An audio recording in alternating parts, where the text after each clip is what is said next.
വാടനപ്പള്ളി ഏഴാങ്കലിന് സമീപം ദേശീയപാത ബൈപ്പാസിനോട് ചേർന്ന് വെള്ളം ഒഴുകിപ്പോകുന്ന തോട് പൂർണ്ണമായും നികത്തി പെട്രോൾ പമ്പ് നിർമ്മിക്കുന്നതിനെതിരെ നാട്ടുകാരുടെ പ്രതിഷേധം. കനോലി കനാലിലേക്ക് മഴവെള്ളം ഒഴുകിപ്പോകുന്ന തോട് മൂടുന്നത് മൂലം ഈ പ്രദേശമൊട്ടാകെ വെള്ളക്കെട്ടിലാകുമെന്നാണ് പരിസരവാസികൾ പറയുന്നത്. അധികൃതർക്ക് പരാതി നൽകിയതിനെ തുടർന്ന് നിർമ്മാണം തടഞ്ഞുകൊണ്ടുള്ള ഉത്തരവ് ലംഘിച്ചുകൊണ്ട് നിർമ്മാണം നടത്താൻ ഇപ്പോൾ ശ്രമം നടക്കുന്നതായാണ് നാട്ടുകാർ ആരോപിക്കുന്നത്. ജില്ലാ കളക്ടർക്കും ലീഗൽ സർവീസ് അതോറിറ്റി വഴിയും പ്രദേശവാസികൾ പരാതി കൊടുത്തിട്ടുണ്ട്.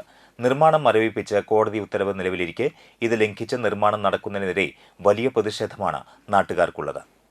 ഞങ്ങളുടെ പരിസരത്ത് ഇതേപോലെ തന്നെ ഒരു പെട്രോൾ പമ്പിൻ്റെ പുതിയതായിട്ട് പെട്രോൾ പമ്പ് വരുന്നതിന് വേണ്ടിയിട്ട് അവിടെ ഉണ്ടായിരുന്ന തോടുകളും കാനകളും അതുപോലെ തന്നെ മൊത്തം അടയ്ക്കുകയും അവിടെ അനധികമായിട്ട് പ്രവർത്തനം തുടങ്ങുന്നതിൻ്റെ ഭാഗമായിട്ട് അവിടെ വെള്ളപ്പൊക്കം നേരിടുകയും അതിനെതിരെ നമ്മൾ പഞ്ചായത്ത് അധികൃതർക്കും വില്ലേജ് കളക്ടർ തുടങ്ങിയ എല്ലാവർക്കും പരാതി കൊടുത്തിട്ടും ഇതുവരെ അവിടെ അടച്ച തോട് തുറക്കുന്നതിനുള്ള ഒരു നടപടി ഇതുവരെ സ്വീകരിക്കുന്ന ഒരു ഭാഗമായിട്ടുണ്ടായിട്ടില്ല. പരിസരവാസികൾ മൊത്തം വളരെയധികം ഭീതിയിലാണ് ഇവിടെ താമസിക്കുന്നത്. ഇവിടുത്തെ ജനങ്ങൾക്ക് വളരെ ദോഷകരമായ രീതിയിലുള്ള ഒരു പെട്രോൾ പമ്പിൻ്റെ പ്രവർത്തനമാണ് ഇവിടെ നടന്നുകൊണ്ടിരിക്കുന്നത്.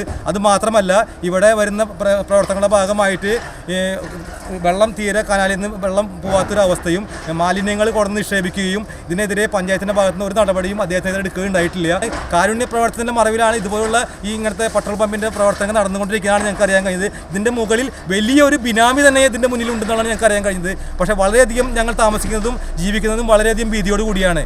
ഇവിടെ വെള്ളപ്പൊക്കത്തിൻ്റെ അതിരൂക്ഷമായ പ്രശ്നങ്ങൾ വരും വർഷക്കാലങ്ങളിൽ ഉണ്ടാവും എന്നുള്ള കാര്യത്തിൽ യാതൊരു തർക്കമില്ല. ഇതിനെതിരെ ശക്തമായിട്ടുള്ള ഒരു നടപടി ഉണ്ടാവണം, എല്ലാ ഭാഗത്തും ഉണ്ടാവണം. ഞങ്ങൾ കളക്ടർക്ക് പരാതി കൊടുത്തിട്ടുള്ളതാണ്, ലീഗൽ സർവീസിൽ പോയിട്ടുള്ളതാണ്. ഹൈക്കോടതിയിൽ നിലവിൽ സ്റ്റാറ്റസ് കോ എന്ന് പറയുന്ന ഹൈക്കോടതിയിലെ താൽക്കാലിക വിധി നിലനിൽക്കുന്ന സമയത്താണ് ഇവിടെ ഈ തോടിൽ പൊളിച്ചിട്ട് മതിൽ കെട്ടാൻ പോകുന്നത്.